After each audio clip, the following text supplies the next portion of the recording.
Hallo maats, dis weer Tannie Lillian wat met julle praat vandag.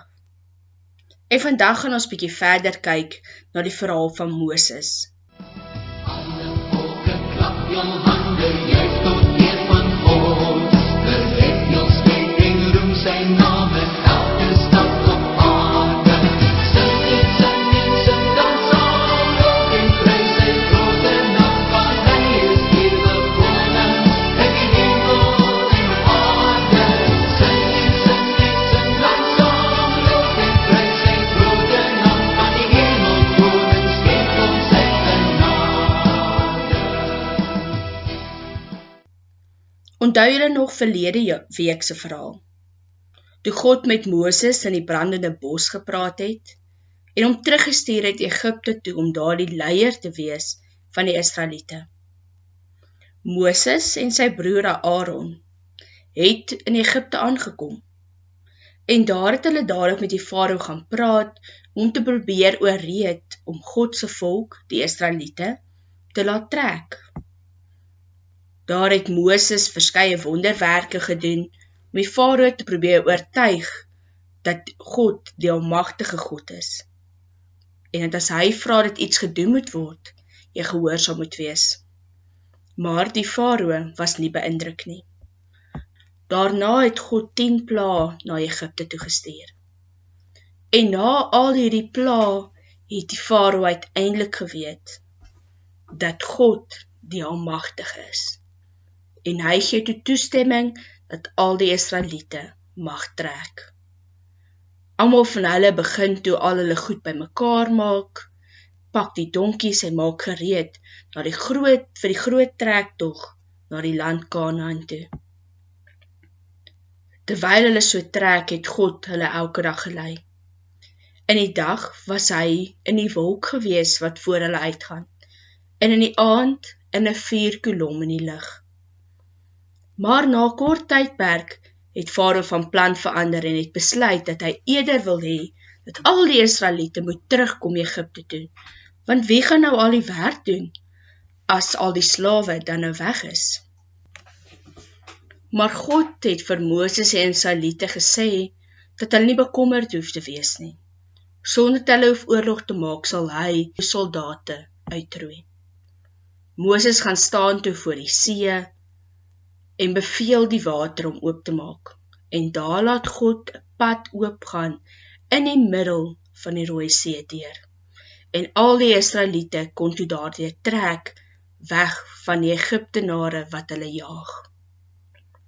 En toe hulle aan die ander kant kom, toe waai Moses weer sy arms en God laat die see se water weer teruggaan, reg bo oor die Egiptenare. Al die Israeliete het toe vir God geloof en geprys en ook self besef dat hulle almagtige God saam met hulle op hierdie pad reis. En so het hulle dan nou verder vir 40 jaar lank in die woestyn rondgetrek, met God wat hulle lei. Maar hulle was nie altyd gehoorsaam gewees aan God nie. Toe Moses vir 'n tyd lank by die berg op is om te gaan bid en die 10 gebooie by God te kry, het hulle ongeduldig geraak en besluit om eerder 'n goue kalf te maak om te aanbid. En so, toe Moses afkom, kry hulle waar die goue kalf aanbid, was hy baie kwaad en was God ook kwaad vir hulle. Maar weer het God hulle vergewe en so in hierdie volgende 40 jaar het hulle nog 'n hele paar keer stout gewees, ongehoorsaam gewees aan God. Dan is hulle gestraf, maar God het elke keer weer vergewe. En so het hulle deur hierdie 40 jaar se reis in die woestyn 'n volk geword, God se volk geword. Totdat hulle dan nou uiteindelik by die land Kanaan uitgekom het. Maats, God het saam met Moses en sy volk, die Israeliete, 'n pad gestap deur hulle hele lewe lank. Partykeer was hulle gehoorsaam en ander kere was hulle ongehoorsaam. Het hulle die verkeerde dinge gedoen. Soos toe Moses, wat ons verlede week gehoor het, die Egiptenaar doodgeslaan het. of wanneer die Israeliete in die woestyn 'n goue kalf maak om te aanbid. Maar ons sien hoe God elke keer weer vergewe en hulle nooit alleen los nie, en nog steeds saam met hulle stap en vir hulle lewe 'n plan het.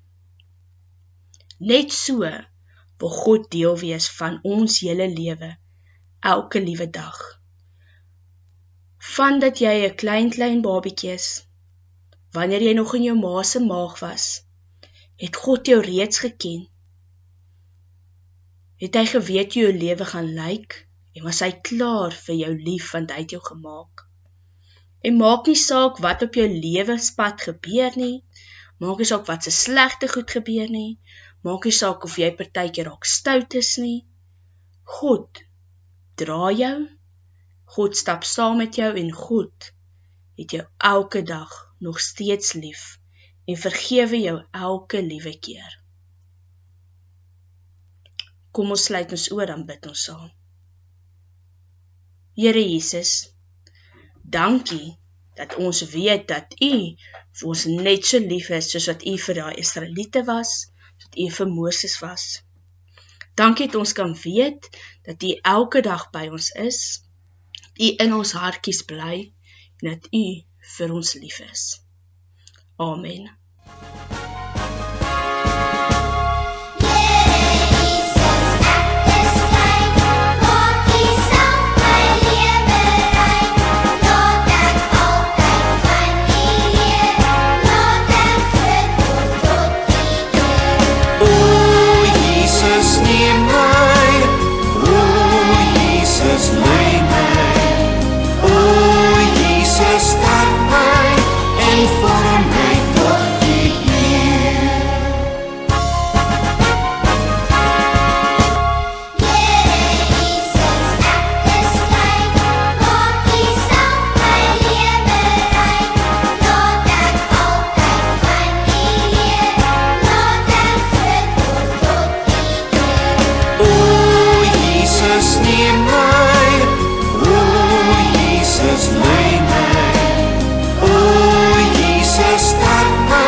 Maats, dit was weer vandag vir my so lekker, om 'n bietjie met julle verder te kan gesels oor Moses.